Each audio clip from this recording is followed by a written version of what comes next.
culture's not just this thing that's cute and nice to have, and it's not just like swag and Margarita Fridays. It's about this deeper value creation and a long-term kind of legacy of your company. I think that's just a beautiful connection to make. Everybody, for the most part, talks about culture. They say it's a really good thing. Why is it so hard for so many leaders to get their heads around what organizational culture is? Yeah. Start with that. That's a great question. Yeah, it sort of feels like a little bit of an enigma, doesn't it? Because we know that it matters. So if we know that it matters, why haven't we figured it out?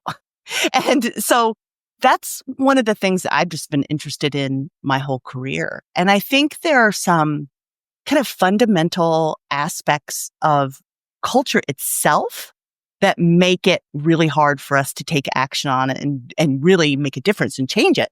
So I think there are some aspects having to do with the fact that once you're part of a culture, it's really hard for you to see it.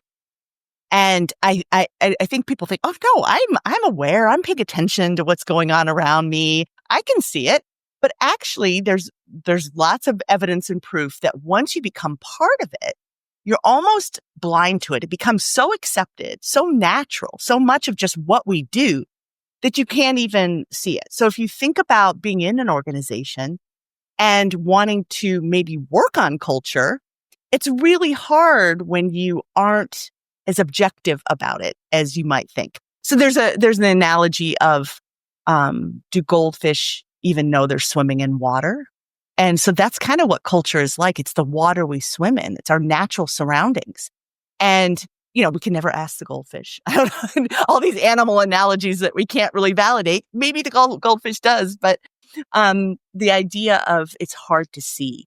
And on top of that, for leaders experience culture in different ways than the rest of the employees do. And I have to show people and talk to leaders about that and help them understand that, because they just have a hard time believing that that's the case, right? But when you have power, people treat you differently.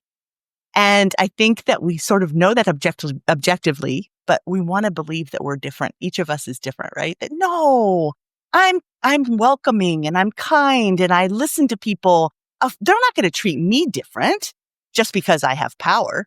Well, that's not the case. I remember when I got a big promotion, I was working at Microsoft and my title changed. I had been running this team for a while, but my title changed. I literally had significant differences in how people were interacting with me and people who were reaching out to me who never reached out to me before. And it was really apparent to me in that moment, right when it happened, but then I sort of forgot about it, right? That people treat me differently. So the experience that leaders have with culture is very different. And so when they are thinking about, should we work on culture? Do we need to do anything about culture? They might say, well, I think it's pretty good. My experience of it isn't so bad, and might not be motivated to change it. So there's so many other reasons, and one more I'll throw in there. It's hard work. Culture work is hard work. It takes a long time. It's a long-term commitment. And that's another bit of a deterrent for organizations to work on it, because it takes a long time. Yeah, and I think one of the challenges, Laura, is they look at it as this thing. Do we work on it, not work on it? Oh, I think we should work on it. Things don't feel right. So all the way back to I would say, late 90s, here's how I thought about culture, and it's so aligned with what you talk about in your book. The aspirational culture and how we designed it back then, it's the attitudes, beliefs, behaviors, and systems that cause the most value to be created. Yeah. And so for me, it's all about connecting culture to value creation. Yes. So it's not this thing, it is the thing. Yes. And when you think about those elements that I've listed there, and I think I added attitudes to what you have, but it's the same thing. Yeah. That the way we're talking about it is the thing. And for me, so here's what I'd love to just talk or jam on a little bit is the ROI of making it the central thing and not separate. for me, it's all about productive engagement. So if they're there to create value, I've heard studies 10%, 20% productive engagement from team members could be higher. But what if it was double that or triple that because you got culture right? So talk about the ROI of doing this right. Maybe that'll get more leaders to go, wait a minute, I need to really, because Completely. I guess the flip side of it is the current value you're creating is reflective of the current attitudes, beliefs, behaviors, and systems that create the value that you're creating today. That's it. So there isn't culture or no culture. As you said in the book, you all have culture, but aspirational. So talk about ROI. Why should every leader listening to this podcast go, oh my gosh, I'm going to take it serious from now on? Yeah, I love that. You're right. I mean, you have culture now. There isn't like we're deciding to do a project on it and therefore we will have it. You have it now. And so the point is, and that was what you were just saying so well, is it really working for us? Is it working to our advantage? And even more, like helping us do even more than just, do the things that we think we should do right now? Is it helping us for the future? And are we going to be all really aligned and rowing in the same direction? And that's this kind of simplest form of thinking about it, is how we think about all the talent we have in this organization and how we all are working together in a way that allows us to achieve the things that we want to achieve. And the thing that's so kind of interesting to me is how clueless most organizations are about that. They haven't really understood what the culture now is. They aren't able to connect the kind of culture that they need to have in the future with the strategy. They haven't had those kind of conversations. So there's just gaps everywhere you look. And so in terms of the ROI, this is another thing that's really hard and tricky about culture work, is that because there's not been really great, rigorous research on culture in terms of developing frameworks and just words that we use to describe culture. When a company does culture work, everybody does it different. And it's, different approaches, different methodologies, different ways of describing the culture. For a long time, there were companies that were just sort of using single cultural attributes to describe a company's culture. And then over time, research showed that didn't work, like having a clan culture. It's too multidimensional. There's too many components to it. So what's really tricky about ROI is that because we don't have any methodology that we agree on, we don't have a common language to talk about culture, and it's a organizational level variable, meaning you look at it at the company-wide level, we haven't done as much research as you would think on something that we all know is important. So that's a bummer to me. And that's another thing that kind of holds the whole kind of field back, is the lack of consistency in the research. But that said, the connection with strategy and the connection with what you're trying to achieve, that value creation piece that you were talking about, like what makes us uniquely us, what differentiates us, what makes us have substance and holds us for the long term, right, is culture. And it's not the thing that happens in most organizations is it becomes maybe an HR thing, or it becomes something that we say, oh, let's just get employees to go, form a couple committees and have them tackle it because they're the closest to it and they have a lot to say about it. That's a big mistake, because what it really is about is how we are going to achieve our business results, right? It's the method, it's the process for that. And so that lack of alignment will have huge impacts on your ability to achieve those goals. But when you are aligned, there's some pretty amazing things that can happen. And there was a study that was done by Cotter and Heskett a while back that tracked companies over the course of 10 years. Actually, it was 11 years. And they found that those companies that had that connection between the culture and the strategy they had all these different growth measures, but 9 times for many of them, there were 9, 10, 11 times more likely to had higher revenue growth than those companies that did not have that alignment between their culture and strategy. And so that alignment piece is the part that's really important. I think a lot of times when we talk about culture, we kind of talk about the positive culture or the fun culture, the healthy culture that, would be great for us to work in. And I'm not against that. Like I want to be a part of a culture that's positive and healthy and happy. But what is, I think, the important thing for people who are listening who care about this is it's the alignment with the strategy. That's what you need to try to develop aligned cultures, not necessarily fun, happy, healthy ones. I hope that is part of it too. But it's the alignment that matters. Yeah. And I think that's one of the biggest misses where people will say, leaders will tell me, oh, it feels great here. We have a great culture. Yes. What about performance? Actually, Exactly. you know what? It'll feel better if teams are accomplishing challenging things because self-esteem and confidence and all these things Yes. rise. You start strengthening relationships. This kind of goes in the connectedness or spiritual value creation bucket, the way I talk about it. Yes. So, now aligning it to strategy. So my challenge over time, and I've got a consulting company. I work with a lot of organizations on culture as well as strategy, execution. I love being on the front lines doing the work. The biggest company I've sold so far of mine had just over 500 employees. It was in January of 2016. And we had our alignment tools, and I called them that since the 90s. We had a mission, we had a vision, we had a quality policy, set of behaviors throughout our values long before, because it was just too subjective. So behaviors, it's the observable part of values, and we had a set of leadership traits. So even today, so trying to connect alignment tools to strategy or the value that we want to create, I basically told the entire team, look, let's come up with a mission that tells customers in a compelling way why they should do business with us. And it tells us why we get a paycheck, because if we're delivering that value every day, it's going to be amazing.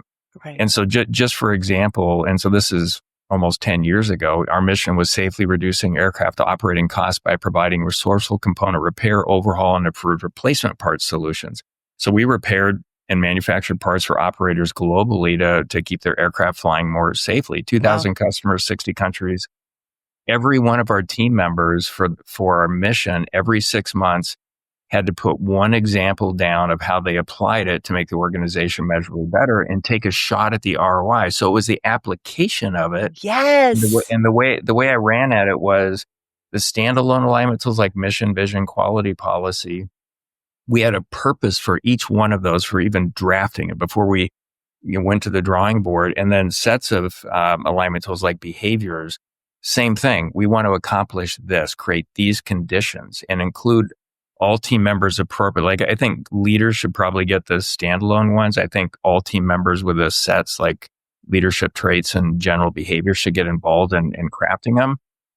But that's how I was able to do it, because I'm even finding it if I say we want to connect it to strategy, even saying strategy to some leaders is too heady and they don't want to sound stupid, so they don't say anything. Right. So I just said a You're ton right. there, but what are your thoughts on that? I love all those things that you just said. I think, well, first, I think you're right. It can be, that can feel a little overwhelming. And the point is with what the business is trying to achieve, right? And a lot of times, the strategy, even at the leadership team level, I have found this over and over again. They don't agree on it. They're not all on the same page. They don't really understand it. They feel like there's conflicting aspects of it. I was doing some work with a company, and one of the C-suite people said, "Oh, could you give me a copy of that?" I'm giving them a copy of their own strategy, right? Like, there are real barriers to using strategy, but the point is what you were saying, right? Around what we're trying to achieve as a business. And what I really like about what you were saying also is the practices. Cause I feel like there's this really interesting evolution that's happened around culture work. And we're sort of at the baby step or the infancy step of our understanding of culture. There's so much more for us to learn. We're at the place where every company knows that they should have values, that they should put them on their website. They should put them behind the receptionist desk if anybody comes into an office. But almost as far as we've gotten. And maybe in hiring, we should focus on it a little bit.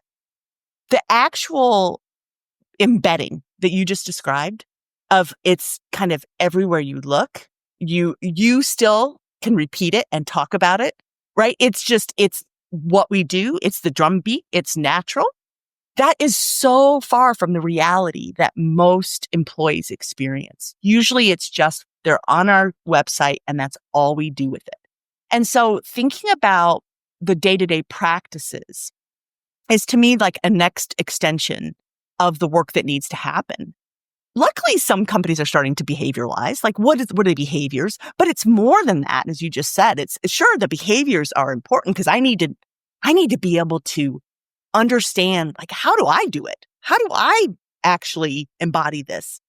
But then I want to have in my day-to-day work where I look around and I see, when we do a team huddle, I can see how the values are part of that team huddle. And it doesn't even have to be that like we go through the values in our team huddle. It's more how we do the huddle that really might reinforce one of our values or might be an opportunity for us to have a voice that's part of our, and talk about our values in some way. So the day-to-day practices, it just really has to all be reflective and inclusive of what we're trying to create in this culture. And so I really like the way that you described it. Yeah, I mean, we need to live this stuff. Like, I never really cared that somebody could recite the behaviors or mission. If you can't apply it, it doesn't matter. And I've met senior leaders in some pretty big companies that will give a little speech that I call it business virtue signaling about we're amazing because we have these values and we have all this stuff. Well, that's interesting. I'm super fascinated in alignment tools. What are your values? And they don't know one of them. Yes. Yes. Isn't that nuts? Business virtue signaling. I love that. I had that happen. I was meeting with a leadership team and the CEO had no clue about their values. Like he started and then you could tell he was like, blank stare. He doesn't know what their own values were. And I'm with you. It's not about repeating them and just, but it's the meaning behind it, And one of the things that I wrote about in my book was this idea of cultural betrayal, because with this virtue signal, virtue and values signaling that you just brought up, it can feel so empty. And I think a lot of times people are hopeful when they go into an organization like this one's going to be different. And I love their values on their website. And I even, loved what I heard from the recruiter when I was talking to them. But now I'm here and my experience is so different. And so I was using this term cultural betrayal that sounds so dramatic. I was a little hesitant to use it, but then really I think it represents how people feel when they think they're going into a company that has a set of values and has a culture that they've advertised, and that it's not the case. And so when that happens, it's really when people start withdrawing, right? They start to say, "You're not telling me the truth. You sold me a bill of goods that I feel like there's some things that I can't trust you now." So that withdrawal behavior happens. I actually think the way you talk about cultural betrayal in the book is so spot on. And that is, to varying degrees, that's the majority of the time. And all I've ever said when employees come in is like, this is aspirationally where we're going, where we'll never be able to fully live this. But if we align this way, if we live these things, accomplish this, my earliest definition of culture was what we agreed to do and how things get done. That's going back to the 90s now. Yeah. But if we all do that, we're going to go that direction, and nobody's perfect, right? So, right. Some team members will come in. I've experienced, you're not that, and it's super critical and almost like weaponizing morality or values or behaviors in some way, and so have to deal with that. But I think if everybody's trying to live the alignment tools, by example, they either come along or they're not a cultural fit, and we help them find another job. Yeah. So one of the challenges I want to ask you about, and you talk about this in the book as well, there's so many different overlapping circles of culture. So you've got your family culture, you've got your school culture, you've got this community culture, this organizational culture, you've got local, state, national, global cultures that all kind of overlap. And I always found that when a new team member came in, they brought their own little cultural energy Yeah. with them, like their attitudes, Yes. beliefs, behaviors, their systems, practices that they engaged in. And I guess this goes to intentional culture. Like we're assimilating all this stuff with all these overlapping cultures.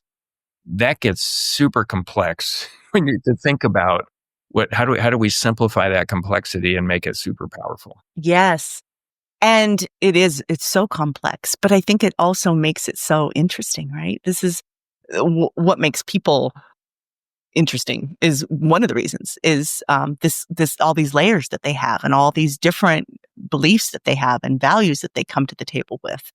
And I think especially, organizations that have employees in lots of different countries really have to be thinking about this and really cognizant of what the national or geographical culture is where their locations are, and how does that intersect with the culture you're trying to create, that aspirational culture that you're talking about. And sometimes it's kind of interesting because what I've seen in my experience is that sometimes there's some aspects of the organizational culture that kind of feels even more kind of alive than some aspects of the national culture that you might see when you walk outside the office doors. It can be so strong, but then most of the time it's the opposite, right? The national or geographical culture is likely to be predominant and so anything that you're trying to do from a cultural perspective in the organization, you got to be really thinking about these layers and thinking about the implications and the expectations given all those layers.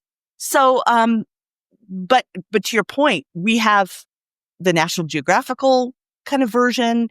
Also, one of the things I find really interesting is the job culture. So think about the norms and the values and beliefs of somebody who's an attorney, like what it means to be an attorney and what kind of ways you might behave or expect other people to behave when you're an attorney. And when you bring that into a group of an organization that has all different kinds of jobs. If you're a software developer, you also sort of have this way of looking at the world that might be like things like looking for what's wrong, right? Because as a software developer, maybe we're looking for bugs. So it might be that that's what you bring. So that kind of career culture piece, I think, is also a really interesting mix. So I think that the kind of meta idea, though, that if you take a step back, is that part of when we're developing culture, there has to be some kind of acknowledgement of differences and the diversity of what people bring to the table and how that can enrich and it can make what we're doing at work better. And so that is a real, instead of like trying to think about conformity and everybody being exactly the same and compliance as like your focus in your culture, what if you're thinking about all the different layers that people bring and how that helps our culture and helps us, our business, really? So yeah, there's a lot of layers to it that I think are super interesting.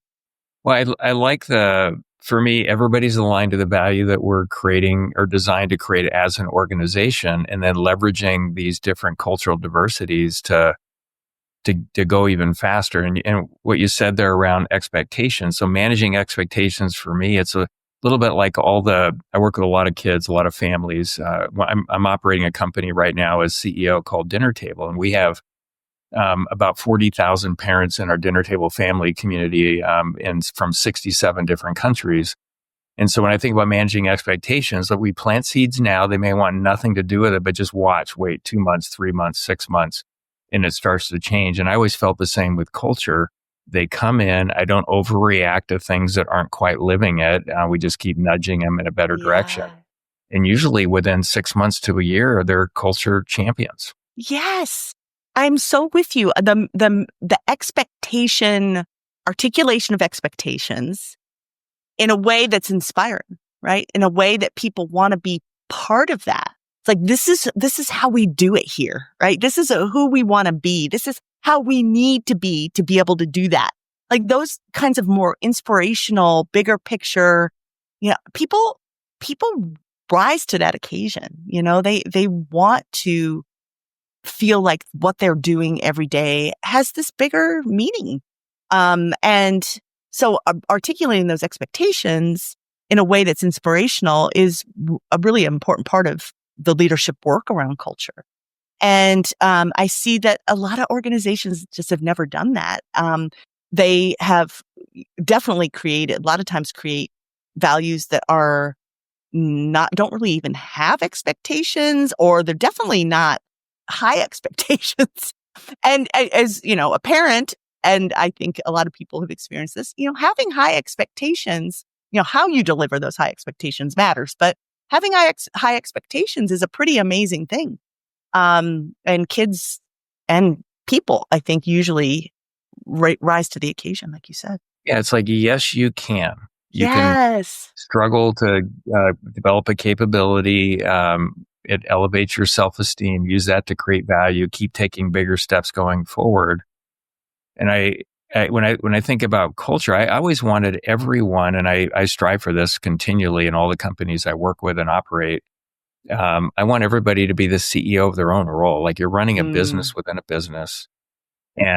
And wow, that is so cool. And so a huge part of culture for me is about productive engagement. Yeah. And people will always ask me, what is productive engagement? I said, well, I think every role should be designed with a couple of outcomes that are measurable, and you can see whether they're on track or not, and hopefully overdriving. And I want them more productively engaged in creating the value that they agreed to create coming on board.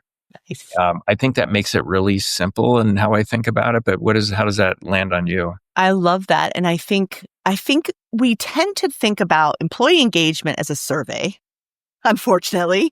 And it sits over here. And I mean, I've developed many of those employee engagement surveys in my life, and I'm not against measurement. I love measurement. But it's a shame to me that we've sort of put employee engagement in this little box of doing a once a year survey versus the idea of that deep connection, that sense of purpose you can get through your work, and that identification, and that the term you used about being the CEO of your own job. It's kind of the ultimate identification, right? This is, I own this. This is something that matters to me. This is something that I'm driving. What a beautiful thing. It feels great as an employee to feel that, and to feel like the people you work with want you to be that, right? They want you to have that feeling.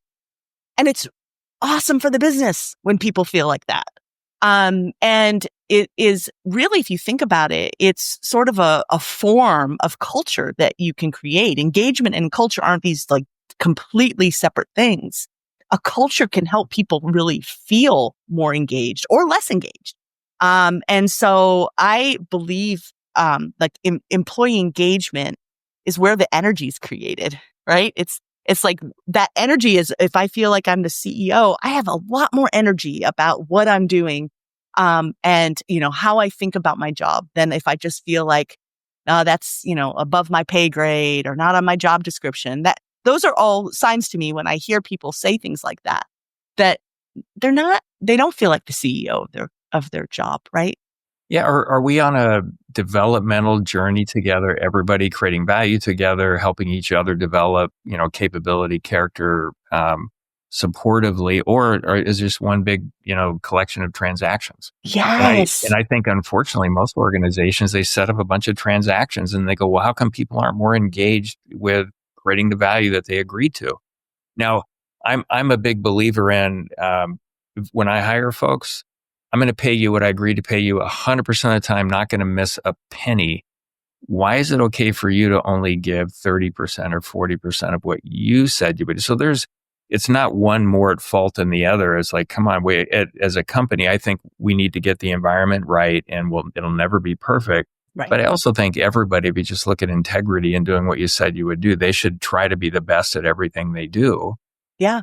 So there's a lot that goes in there for me. I've been told I have a harsher look at it, but I just think, gosh, these are agreements that we're making. It's integrity. It's personal responsibility. Yeah. It's the idea of the psychological contract, right? Like it goes both ways, that we've agreed to this. Like I'm doing these things, you're doing these things.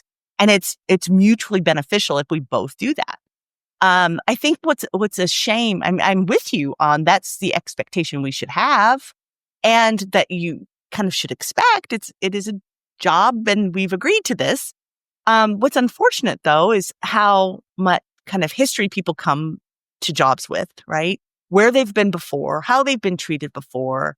This idea of like, this is what you got to do might just be a foreign conversation to them, right? They've never had those high expectations, and they don't really maybe believe that you believe in them, that you're empowering them to be the CEO of their own role. Because there's so many systems and work systems that just aren't like that at all. And so, maybe working with you was a big change. Yeah, well, and I think one cultural challenge that I believe is going on just nationally in the United States is people feel like they're winning when they get paid more for doing less. Mm.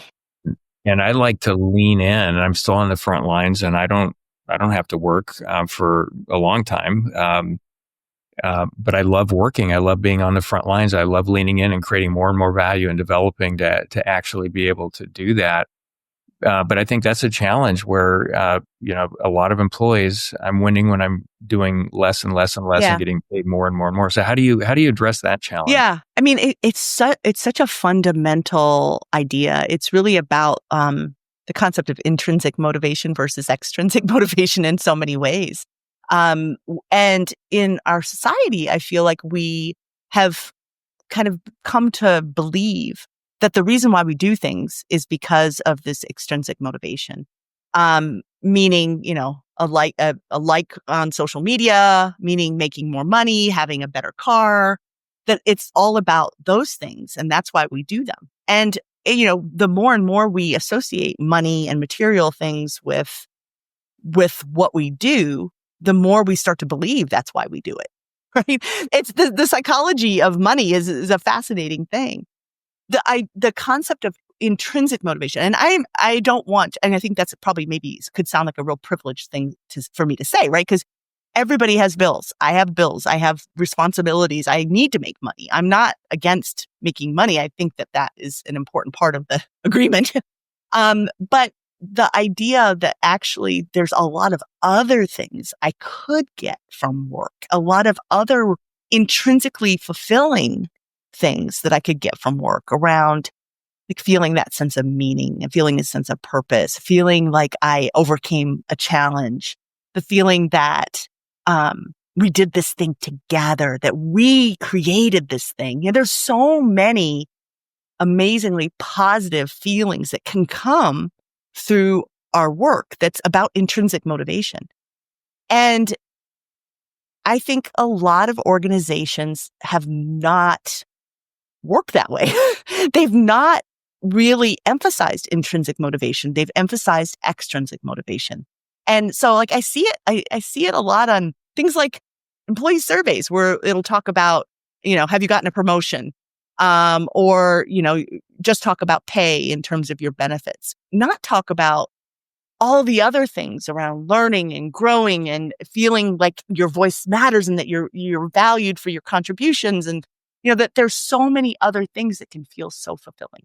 Now, all that said is, there is the hygiene factor of pay and making sure that that's met. But intrinsic motivation is so underutilized in organizations and so kind of misunderstood, much around how we think about the whole people system. HR system is built on really old school, very transactional ways of thinking about people working, right? Very much extrinsic motivation, designed around extrinsic motivation.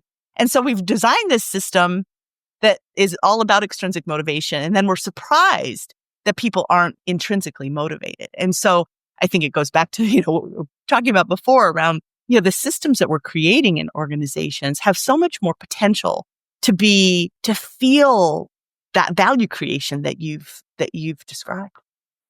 Yeah. Yeah. And when I talk about holistic value creation, so within an organization, material, super important. It's how we value the business. It's growth and cash flow, profitability, all of it. Emotional energy is the X factor for leaders. I think it's the scarcest commodity on the planet. Most people say time is like, nope, I'd rather live half as long on 9 or 10 than twice as long on 1 or 2. It would be so much more fulfilling of a life. And then on the spiritual side, it's about connectedness. So when you feel like you're part of a team, you're strengthening these relationships, accomplishing amazing things together. I believe what I was doing is getting at all the stuff that you're talking Yeah. about Yeah. and doing it in balance. And then my experience is that when they're focused on creating value, it puts up a shield to this extrinsic sort of unhealthy environment, atmosphere, even internal negative self-talk that can, a lot of folks have to varying degrees. That value creation, intrinsic motivation, incredible. And the same thing with the work with the kids. I'm noticing this shield go up against this external stuff. And I think in work, there's dignity in all work. Where did we get to a place where, oh, that's not a good enough job, so kids are now saying, well, I'm not sure I want to do that because it may not be what I want to do for the rest of my life. Well, do something, start somewhere and be the best Yes. that ever did it. And it will unlock the Yes. next step to this next cool thing that will unlock Right. the next step if you have that. Uh, Completely. yeah, so it's I just wanted to really emphasize this, intrinsic ideally versus extrinsic. Hard to be happy and feel in balance when you're doing it that way. Yeah, completely. I love the way you said that. And I think how do we help kids, maybe people who are new to career, to just kind of recognize that feeling they have when they're learning something new and trying something new or given this set of responsibilities, even though it might not be, like you said, something that they want to do for the rest of their life, or they feel like it's, maybe not the best job. There's still some really cool things you're going to learn. My daughter was in an internship last summer, and it was a really hard internship. It wasn't in a very showy place. It didn't have a fancy office. They didn't give you free coffee or lattes. She had a vending machine. There was just a lot about it that wasn't very showy, but she learned so much. And I think in reflection, she really loved that internship because of how much she learned. And so I'm just with you. I think that we just keep things at the surface so much, right? Every job, unless you're causing harm in the world, let's say these are jobs creating value, whatever it is, I think can be amazing just because of the people that you're around. Like you're doing Yes. something with people. And I was kicked out of the house at the beginning of my senior year in high school. Came from a pretty low income family, a lot of challenges. Best thing that ever happened to me. My first job, probably a year before that, was as a dishwasher, then a busboy, then a cook, and I was earning enough to get my own apartment. And I loved that job and the people. And so think back 1979, and there's still about 12 of us that hang out almost every year. So I think it's not, oh, is this how I want to be seen? Now we're back to extrinsic. If I do this Yeah. job, what will people say? I don't care. Look at these cool people I get to work with. They have Yes. feelings too. Their lives matter just as much to them as yours does to you. You're not better because you're making, as a person, more money. That said, money is wildly important, but so is emotional energy and connectedness. I'd rather be, you've heard it 1,000 times, right? I'd rather be poor and incredibly happy than rich and alone and miserable. It's how we Completely. feel going through life. Completely. I think that the people part of what you just said is such an important thing for us to remember. I helped start a software company called Limeade, and we went from, it was an idea we had, to we sold it to WebMD. And when I left, there was about 375 employees. So we went from, an idea to 375 employees. So to have that opportunity to grow that business, I mean, it was so hard and so many challenges. But the thing that is still what I like can feel in when I close my eyes and think about it is the people and the connections that we had and the way we were together.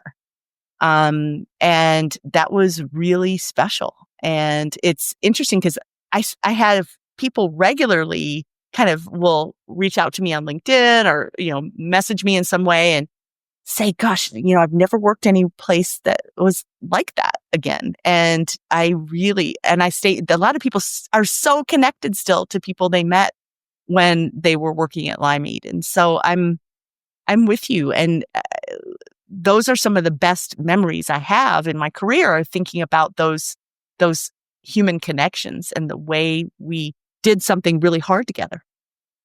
Yeah, I think all the opportunity in the world is in the struggle. Yeah. And I could always tell I was doing it right with the team within a company when the harder it got, the harder we laughed.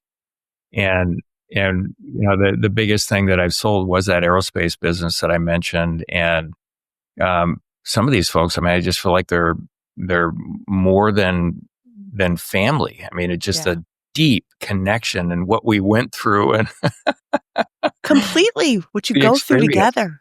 Yeah. Yes.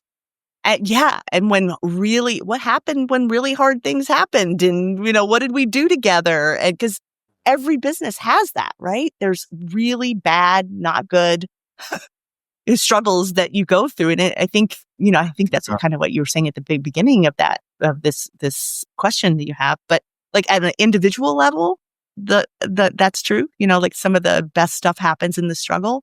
And at Yeah. an organizational and team level, I think that's true too. Sure Yeah. doesn't feel like it sometimes when you're in it, right? But it's when you afterwards. Yeah, and I think you can learn to value it. So for me, I think struggle, get a capability, elevate self-esteem, create value, and then take bigger steps, as I mentioned earlier. For me personally, once I've gone through that enough times, the harder it gets, I get this warm feeling inside. This is going to be really good when I come out the other side.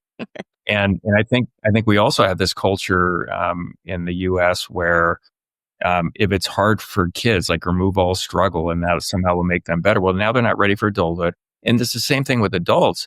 If it's hard, something's wrong. No. Like if less struggle made you stronger, doing no push-ups would give you amazing, physique and everything. Yes. It makes no sense. Like who came up with this? You're right. And the way we avoid the struggle, the way we like dread the struggle, or when we're in it, we think we're alone in it, that nobody else has ever struggled. you know, it is so interesting, isn't it? The way we just like avoid it at all costs, but that's where the Yeah, real growth happens. Um, 100%. So I always try to change that in all the environments that I'm in, leadership development work, companies I work with, all these families, learn to value it because that's where all of the opportunity is. It just really is. Now, I think one of the challenges when it comes to culture is operationalizing. So it's easy to say, oh, include it in all these different things and it'll just sort of magically happen over time. mhm. But I like, for example, in the book you were talking about, systems, practices, behaviors, and differentiating uh, what we believe is possible and how we interact with each other. But these systems, or how we're bolting it together, these systems of, collections of practices designed to create value. So that's one way, and there's a number of ways. But talk about that and how you iterate and refine um, all these practices into systems to Yeah. connect culture to strategy, creating value, what the organization's trying to do. I Yeah. love how you talked about in the book. Oh, nice. Yeah. I don't know if you've experienced this, but you sounds like you've been so intentional about your businesses. Maybe you haven't, but what I see in many organizations is that the way we do things, kind of the systems we've created or the roles that we put into place are just based on, hey, I worked at this other place before this. Let's just kind of do what we did over there and plop it down here. And so a lot of times people think when they work in an organization that there's like all this thought that's been given to how we actually, all this stuff that goes down, like what kinds of roles we have, what the job descriptions are, how we do customer relationship management or all these things that are in place in an organization, many times are just sort of bolted on, thrown together, put in, on a piece of paper and say, yeah, we should do it that way without a lot of thought.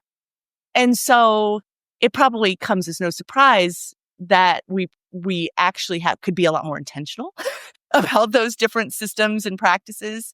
How we think about job design is a classic example. A lot of times, the way we think about what is an account manager or what is somebody who's in sales, what does their job look like? It is just based on where the leader happened to work before. And so there's a lot of opportunity to think about how we design how work gets done and how we interact with each other and what our practices are. in ways that actually reinforce the culture we're trying to create. And I'll just give a real simple example. Most people know that they have an employee handbook and that they are supposed to sign that and read the employee handbook when they first start in an organization and sign it, right? How many of us, probably most of us, have been go through new employee orientation, are kind of excited. We heard about this culture that we're about to be a part of, and it sounds really awesome. And then we have to go and read the employee handbook. And it's like, oh, wah, wah. It's all written by an attorney, and the language doesn't feel like all the stuff I just heard about who we are and what we stand for. In fact, gosh, some of the stuff that's in this new employee handbook seems like it works against some of the things I just heard. That is such a easy thing to point to around a disconnect between what we just said we're about and what the actual experience is like. And so that is really tangible, and it's probably the first slap in the face for an employee around, I wonder if this is really real, this culture that they have been selling me on. So that's a simple example. There are lots of other examples where you have to think about that alignment. One of the ones that I think is obvious to a lot of people is how we treat our customers. And when there's a disconnect between what we said matters in our culture, but then the way our customer processes work, the way we actually talk to our customers, what kind of commitments we make to our customers, how that can work, a lot of times doesn't really jive with the culture that we said we're trying to create. And even another big one that I see in organizations is how we think about where we're investing our money in terms of the next next fiscal year, where we're investing in, projects that we're going to take on or headcount that we're going to now invest in. How disconnected that can be from both the strategy and the culture. And people start to say, oh, wait, so you said all these things were important and we're trying to achieve these big things, but then where the money is, where we're spending our kind of time and effort is in a completely different place. How do you reconcile that? And so that sounds like, oh, surely organizations don't do that. But they do it all the time. So those big majority. Yeah. Right. Yeah. Just those big disconnects between who we said we were, what we're trying to achieve together as a business, and then what actually happens. And I think that's such an important role for leaders, especially, to be recognizing and calling out and saying, wait, this doesn't match at all with what we have been talking about, what we said we stood for. So those are some of the ways that I really want to see that more interaction. So in my book, I have the operationalizing of culture spelled out in a model called the intentional culture circle. And where this came from actually was was working with a bunch of clients and who just would say to me, make this easier. Like, I don't quite understand how I can tackle this. It feels overwhelming. And I used to kind of get a little finger waggy about that of like, oh, come on, be more strategic. You can do this, until I was a chief people officer. And then I saw, oh, I get why, in a leadership position, this is hard. You've got a lot of things coming at you. It's very, there's so many things that are pulling you in other directions. So it's hard to take on something as big as culture sometimes. So I wanted to kind of create an approach that I felt like people could just take a bite at a time into operationalizing it. And so that's what's in my book is that kind of approach. And there's, it's a circle, meaning it's never ending. So any organization can kind of find where their company is on the circle and figure out next steps to take. Yeah. And I love the wheel and how you go through it. You've got systems, vision, behaviors, education, accountability, champions, communication, experiences, and all about intentionally designing culture. I love your practical application of operationalizing by looking at a system. Was it designed to create the most value for the organization? And all companies are different in where they're at. So when I look at all of that stuff, for me, it would be helpful, I think, for any senior leader to put an ROI for getting one of those more right, more aligned with culture. And then you can rack and stack all of it, and that can move around over time based on what the ROI is going to be. Yeah, So completely. these operational ideas in your book, operationalizing, an intentional culture, so spot on. I hope every one of our listeners reads it. It's just an incredible book, and I know you've got a hard stop in a few minutes. I wish I had 2 more hours I to keep know. jamming This here is so because I'm fun. so passionate about this as Me well. too. Did anything stand out in this conversation for you?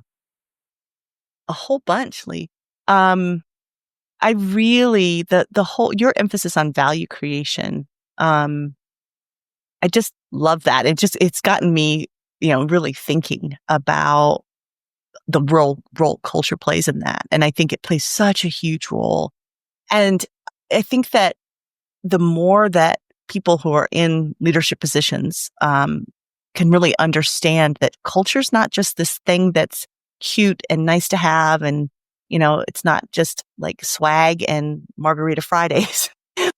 Not against margaritas, but it's not about that, right? It's about this deeper value creation and a long-term kind of legacy of your company. I think that's just a beautiful connection to make. So I really think it's neat.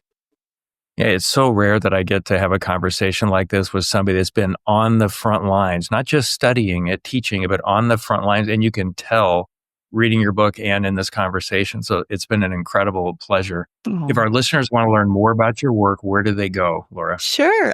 So you can reach out to me on LinkedIn for sure, Laura Hamill, Hamill. But I also have a website. It's called ParisPhoenixGroup.com. So Paris, the city, Phoenix, the city, group.com.